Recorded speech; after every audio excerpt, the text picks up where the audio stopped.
Kami dari kelompok 6 ingin mempresentasikan hasil diskusi kelompok kami. Assalamualaikum warahmatullahi wabarakatuh. Alhamdulillahirabbil alamin wassalatu wassalamu ala asrafil anbiya'i wal mursalin wa ala alihi wa ashabihi ajmain amma ba'd. Pertama-tama marilah kita panjatkan puja dan puji syukur kita atas kehadirat Allah Subhanahu wa taala yang telah melimpahkan rahmat dan karunia-Nya kepada kita semua sehingga kita bisa menyelesaikan video ini. Selawat serta salam tidak lupa pula kita curahkan kepada Nabi kita, Nabi besar, Nabi Muhammad Sallallahu Alaihi Wasallam yang telah mengeluarkan kita dari zaman jahiliyah menuju zaman yang terang benderang seperti yang kita rasakan pada saat ini. Yang terhormat kepada Bapak Zedi Mutakin MPD selaku dosen pengampu mata kuliah Pendidikan Pancasila. Pada kesempatan kali ini kita akan membahas terkait implementasi Pancasila terhadap kasus korupsi yang ada di Indonesia. Sebelumnya, perkenalkan nama saya Siti Fatihah dengan NIM 2024081081028. Saya sebagai moderator yang akan memandu presentasi kali ini. Sebelum memasuki materi, saya akan membahas latar belakang terkait pembahasan kita pada kali ini. Jadi, korupsi adalah perbuatan di mana seseorang secara diam-diam mengambil uang negara untuk keuntungan pribadi atau keuntungan lainnya yang bukan berurusan dengan negara. Jika hal ini terjadi semakin banyak, maka akan sangat mempengaruhi negara dan akan mengganggu negara dalam bidang ekonominya. Dalam Pancasila terdapat 5 sila yang masing-masing memiliki makna yang berbeda-beda, tetapi memiliki tujuan yang sama, yaitu untuk mewujudkan cita-cita negara Indonesia.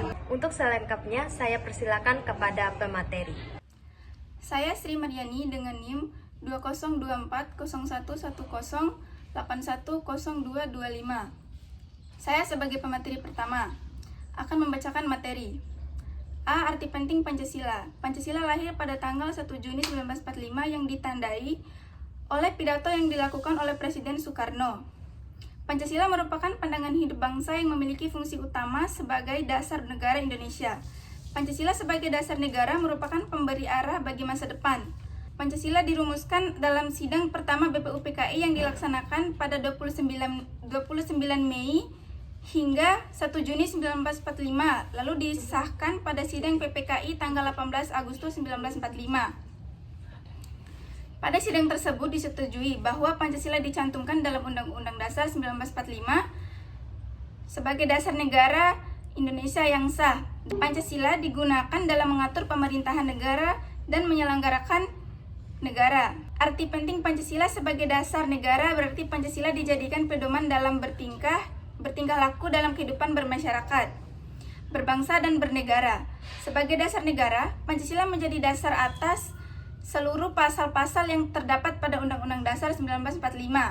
Lambang Pancasila adalah burung Garuda yang kepalanya menoleh ke sebelah kanan heraldik, melambangkan kekuatan dan gerak yang dinamis, yang terlihat dari sayapnya yang mengembang dan siap terbang ke angkasa. Perisai yang menyerupai jantung yang digantung dengan rantai pada leher Garuda dan semboyan Bhinneka Tunggal Ika yang berarti berbeda-beda tetapi tetap satu, yang tertulis di atas pita yang dicengkraman Garuda. Makna lambang Pancasila. Sila pertama, ketuhanan yang Maha Esa. Sila pertama dilambangkan dengan perisai hitam dengan sebuah bintang emas berkepala 5 atau bersudut 5, yang diartikan dengan sebuah cahaya seperti layaknya Tuhan yang menjadi cahaya kerohanian bagi setiap manusia. Sila kedua, kemanusiaan yang adil dan beradab. Sila kedua dilambangkan rantai yang disusun atas gelang-gelang kecil ini menandakan hubungan manusia satu sama lain yang saling membantu. Sila ketiga, persatuan Indonesia. Sila ketiga dilambangkan dengan pohon beringin di bagian kiri atas perisai berlatar putih. Hal ini mencerminkan kesatuan dan persatuan Indonesia walaupun memiliki berbagai latar belakang budaya yang berbeda-beda. Sila keempat, kerakyatan yang dipimpin oleh hikmat kebijaksanaan dalam permusyawaratan perwakilan. Sila keempat dilambangkan dengan kepala banteng pada bagian kanan atas perisai berlatar merah yang artinya manusia dalam pengambilan keputusan harus dilakukan secara musyawarah, salah satunya dengan cara berkumpul untuk mendiskusikan sesuatu. Sila kelima, keadilan sosial bagi seluruh rakyat Indonesia. Sila kelima dilambangkan dengan padi dan kapas di bagian kanan bawah perisai yang berlatar putih. Kapas dan padi mencerminkan pangan dan sandang yang merupakan kebutuhan pokok semua manusia Indonesia. tanpa melihat status maupun kedudukannya.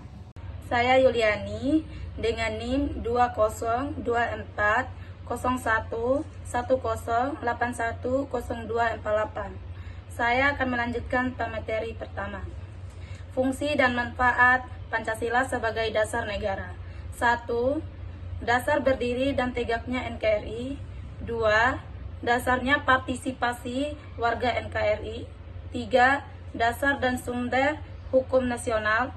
4. Dasar kegiatan penyelenggaraan negara. 5. Dasar pergaulan antar warga NKRI. Manfaat. 1. Untuk mencapai tujuan dan cita-cita bangsa. 2. Pancasila sebagai pemersatu kesatuan bangsa dan Indonesia. 3. Pancasila menjadi alat mempertahankan berdirinya bangsa Indonesia. Saya Uswatun Hasanah dengan NIM 20240110810239 sebagai pemateri kedua. B. Korupsi di Indonesia. Korupsi menurut Kamus Besar Bahasa Indonesia atau KBBI adalah penyelewengan atau penyalahgunaan uang negara untuk keuntungan pribadi atau orang lain. Kasus korupsi di Indonesia saat ini terus terjadi dan faktor utamanya adalah faktor ekonomi. Banyak yang menganggap korupsi adalah menyimpang dari segi norma maupun moral, sehingga masih banyak kemiskinan yang ada di Indonesia saat ini. Komisi Pemberantasan Korupsi atau KPK. Saya adalah Salsabila dengan NIM 20240110810253. Saya akan melanjutkan materi kedua, kedudukan, tugas, wewenang, dan kewajiban KPK. Pasal 3 Undang-Undang Nomor 30 Tahun 2002 menetapkan KPK sebagai lembaga negara yang independen dan tidak terpengaruh dalam pelaksanaan tugas dan wewenangnya. Dalam menjalankan tugas dan amanatnya, KPK berpedoman pada nilai-nilai kepastian hukum. Berdasarkan kedudukannya, KPK memiliki tugas sebagai berikut. 1. Berkoordinasi dengan lembaga anti korupsi. 2. Mengawasi lembaga anti korupsi. 3. Melakukan penyelidikan. 4. Pencegahan korupsi. 5. Tindakan untuk mengawasi penyelenggaraan pemerintahan negara. Saya Sophia Januarti dengan NIM 20240110810222. Saya sebagai pemateri ketiga, implementasi Pancasila dalam kasus korupsi. Masalah korupsi sampai sekarang masih banyak terjadi, baik di pusat maupun di daerah. TI merilis situasi korupsi di 188 negara untuk tahun 2015. Berdasarkan data dari TI tersebut, Indonesia masih menduduki peringkat 88 dalam urutan negara paling korup di dunia. Korupsi akan bersih-maharaja, rajalela karena para penyelenggara tidak memiliki rambu-rambu normatif dalam menjalankan tugasnya. Para penyelenggara negara tidak dapat membedakan batasan yang boleh dan tidak. Nilai-nilai Pancasila apabila betul-betul dipahami, dihayati, dan diamalkan, tentu mampu menurunkan korupsi. Penanaman satu sila saja, yaitu sila pertama, apabila bangsa Indonesia menyadari jati dirinya sebagai makhluk Tuhan, tentu tidak akan mudah menjatuhkan martabat dirinya ke dalam kehinaan dengan melakukan korupsi. Berakhirnya presentasi kali ini, saya akan membacakan kesimpulan. Pancasila sebagai dasar negara merupakan petunjuk jalan menuju masa depan bangsa. Pancasila digunakan untuk mengatur pemerintahan dan ketatanegaraan. Pancasila dijadikan pedoman dalam bertindak kehidupan bermasyarakat, berbangsa, dan bernegara. Sekian presentasi dari kelompok kami. Lebih dan kurangnya kami mohon maaf. Wabillahi taufiq wal hidayah. Wassalamualaikum warahmatullahi wabarakatuh.